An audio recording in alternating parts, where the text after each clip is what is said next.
नमस्कार मंडळी. राष्ट्रवादी काँग्रेसचे अध्यक्ष जयंत पाटील हे आता भूतपूर्व अध्यक्ष झालेले आहेत, कारण त्यांनी आता राजीनामा दिलेला आहे. जयंत पाटील हे खरं तर काही काळापासूनच ते थोडे नाराज होतेच पक्षामध्ये. पक्षांतर्गत काही बाबी असतात, त्यातल्यात रोहित पवार जे शरद पवारांचे नातू यांच्याशी त्यांचं जमत नव्हतं. शिवाय त्यांच्या कार्यकर्त्यांचं असं म्हणणं होतं जयंत पाटलांच्या की तुमच्यावर अन्याय होतो, पक्ष झाला याच्या आधी, आता सत्ताच नाही आहे त्यामुळे अन्यायाचा प्रश्न नाही आहे फारसा. पण तत्पूर्वी उपमुख्यमंत्रीपद मिळालं नाही, त्यानंतर गृहमंत्रीपद एकदा मिळालं. एवढं पक्षाशी निष्ठा ठेवून ज्याप्रमाणे इतरांना न्याय मिळाला त्यांना न्याय मिळाला नाही अशी त्यांच्या कार्यकर्त्यांची भावना होती आणि अजूनही आहे. मंडळी, ते खरंच भाजपमध्ये जाणार का जयंत पाटील अशी चर्चा सुरू आहे. ते भाजपमध्ये जाणार का, तर जाऊ शकतात, त्यात काही विशेष नाही आहे. अशोक चव्हाण पण असेच म्हणत होते आणि अशोक चव्हाणांविषयी पण असंच वाटत होतं. पण त्यांची तर प्रदीर्घ परंपरा होती. त्यांचे वडील हे दीर्घकाळ मुख्यमंत्री होते, त्यानंतर केंद्रात गृहमंत्री होते, एवढे मोठे नेते होते शंकरराव चव्हाण. आणि अशोक चव्हाण स्वतः महसूल मंत्री, मुख्यमंत्री अशी अनेक पदं त्यांनी उपभोगली होती. प्रदेशाध्यक्षपद ते दोनदा तीनदा होते. त्यामुळे जातील असं वाटत होतं अशोक चव्हाण, पण ते पण गेले भाजपमध्ये.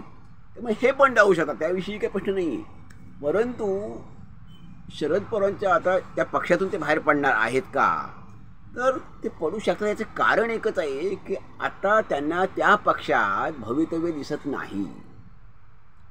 जयंत पाटलांना राष्ट्रवादी काँग्रेस शरदचंद्र पवार पक्षामध्ये गटामध्ये आता भवितव्य काही दिसत नाही.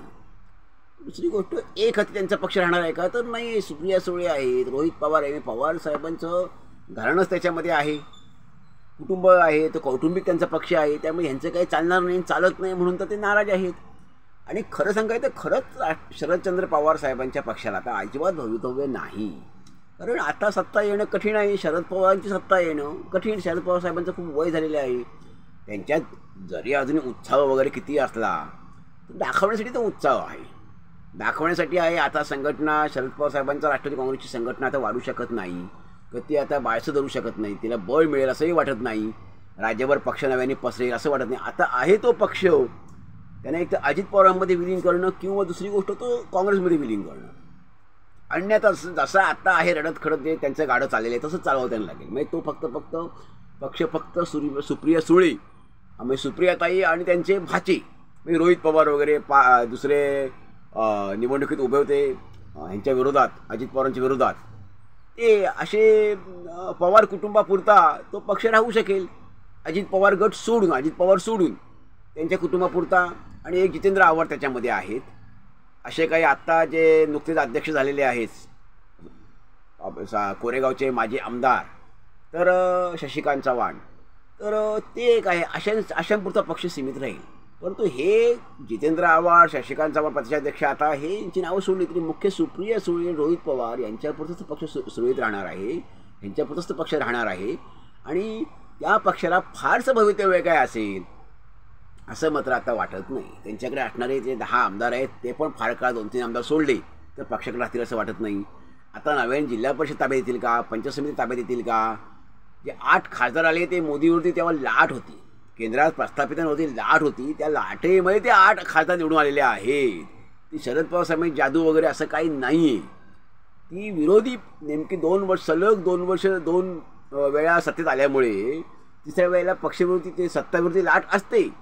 तशी लाट प्रस्थापित विरोधी लाट असते, तशी लाट ती लोकसभेला आली. पण त्यामुळे केवळ त्याच्या पर्यावसानांच्या राष्ट्रवादी काँग्रेसच्या 8 जागा जिंकण्यात आलं शरद पवार गटाच्या. एक लक म्हणून पक्ष पुन्हा बाळसं धरेल, नव्याने धरेल असं काही नाही आहे. कारण शरद पवार साहेबांचं वय आणि त्यांची प्रकृती ही तिला आड येत आहे. त्यामुळे जयंत पाटील साहेब भाजपमध्ये जाणार का, तर जाऊ शकतात.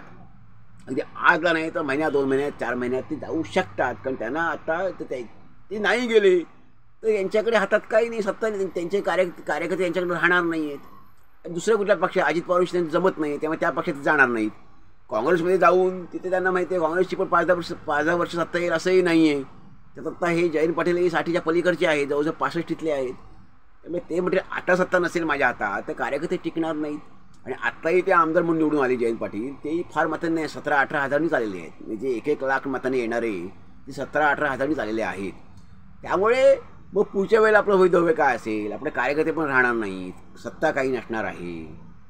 आपल्या पक्षाची मी शरद पवार काँग्रेस पक्षी सत्ता येणार नाही आहे परत. सध्या तरी 5 वर्ष बघायला नको. शरद पवार साहेब थकलेले आहेत. त्यांचे काय सुप्रिया सुळे ऐकत असतील किंवा रोहित पवार असंही फार वाटत नाही आहे. त्यांनी सगळे अधिकार शरद पवार साहेबांनी हे सुप्रियाताई आणि रोहित पवारांना देऊन टाकलेले असणार आहेत. हे सगळं आता त्यांच्या शब्दाबाहेर आता येणार नाही आहे. आता सुप्रियाताई आणि रोहित पवार हे दोघं खरं तर पक्ष चालवत आहेत. त्यामुळे जयंत पाटलांचं खरंच पक्षातलं स्थान हे आता काही राहिलेलं नाही आहे. ते अध्यक्ष पण ते गेले 6 महिने वगैरे नावालाच होते, 6 महिने वर्षामध्ये नावालाच होते. त्यामुळे ते निर्णय जर घेत असतील तर तो निर्णय फार गैर आहे किंवा तो निर्णय होणार नाही असं नाही आहे. ते निर्णय घेऊ शकतात कारण काँग्रेसचा पर्याय त्यांच्या पण राहत नाही आहे. सत्ता नाही, काँग्रेसची येण्याची शक्यता पण नाही आहे. अजित पवारविषयी त्यांचं पटत नाही आहे. ह्या पक्ष आहे त्या पक्षात राहून भवितव्य काही नाही आहे शरद पवार पक्षाला. आणि दुसऱ्या कुठल्या पक्षात त्यांचं कसं जमणार आहे? तर भाजपशी त्यांचं असं म्हणतात पूर्वीपासूनच एक नातं राहिलेलं आहे, म्हणजे अंतर्गत. ते आतून काय भाजपला मदत करायचे, भाजपला त्यांना मदत करायचे. ही गोष्ट असल्यामुळे भाजपलाही ते का त्यांना भाजप हवा आहे खरं, आणि भाजपलाही ते का हवे आहेत तर एक इस्लामपूर, आष्टा किंवा त्या वाळवा या भागातली लोकनेते नक्की आहेत. हे त्या भागापुरते लोकनेते जयंत पाटील नक्की आहेत. आणि चंद्रकांत पाटील, आशिष शेलार यांना मर्यादा आहेत. यांचं कितीही म्हटलं हे तर ते क्लास लीडर आहेत, हे मास लीडर थोडेसे आहेत. राज्यस्तरीय नेते जरी नसले तरी ते बऱ्यापैकी लोकनेते जयंत पाटील आहेत. आणि हे चंद्रकांत पाटील आणि आशिष शेलार किंवा विनोद तावडे हे काही लोकनेते बिलकुल नाही आहेत. मग हे बऱ्यापैकी का होईना पण लोकनेते आहेत. त्यांना जनाधार हा त्या भागात तर निश्चित आहे. अनेक वेळातून राज्यभर प्रवास केलेला आहे, त्यांनी अनेक यात्रा काढलेल्या आहेत. त्यामुळे ते राजकारणामध्ये मुरब्बी आहेत, मुरलेले आहेत, ते मुत्सद्दी आहेत, मुरलेले आहेत, कसलेले खेळाडू ते आहेत. त्यामुळे त्यांचा भाजपला पश्चिम महाराष्ट्रामध्ये मात्र चांगला फायदा होऊ शकतो. त्यामुळे भाजप त्यांना घेईल का तर नक्की घेईल, त्यांना मंत्रिपद पण देईल. आणि मंत्रिपदाने 1-2 वेळी राखीव ठेवलेली आहेत भाजपने, तो कोटा अजून तरी भरलेला नाही आहे. आणि त्यांना जयंत पाटलांना सध्या भाजपशिवाय पर्याय नाही आहे. त्यामुळे जयंत पाटील साहेब हे भाजपमध्ये जाऊ शकतात का तर जाऊ शकतात. कारण त्यांना अजिबात शरद पवार काँग्रेस पक्षामध्ये, शरद पवार राष्ट्रवादी काँग्रेस पक्षामध्ये भवितव्य नाही असं त्यांना वाटलेलं आहे. ते 100% खरं आहे की शरद पवार काँग्रेस पक्षाने आता शरद पवार साहेबांनी आता 2च पर्याय त्यांच्यापुढे राहतात. एक तर काँग्रेसमध्ये विलीन होणं किंवा अजित पवार पक्षामध्ये विलीन होणं. तिसरा पर्याय नाही, काहीच नाही. आणि तो तिसरा पर्याय म्हणजे आहे तो रडत खडत गाडत चालवणं. पण ते फार काळ चालेल असं वाटत नाही, कारण सत्ता नाही तर कार्यकर्ते टिकत नाहीत. आणि शरद पवार साहेबांचं तर वय झाले, त्यांची ताकद नाही आता राज्यभर फिरून संघटना चांगली मजबूत करणं, कार्यकर्ते जमवणं आणि सत्ता आणणं. हे आता पवार साहेबांच्या वयात प्रकृतीत बसणारं काम राहिलेलं नाही. आणि रोहित पवार आणि सुप्रियाताई ह्यांच्यात तेवढं आवाका त्यांचा नाही आहे, त्यांची क्षमता नाही. त्यांनी किती उसणं अवसान ते आणतात, पण उसणं अवसान आणलं तरी त्यांचा वकूफ फार मर्यादित आहे. तेव्हा त्यांना मर्यादा आहे, त्यांच्या नेतृत्वाची त्यांच्या मर्यादा आहेत.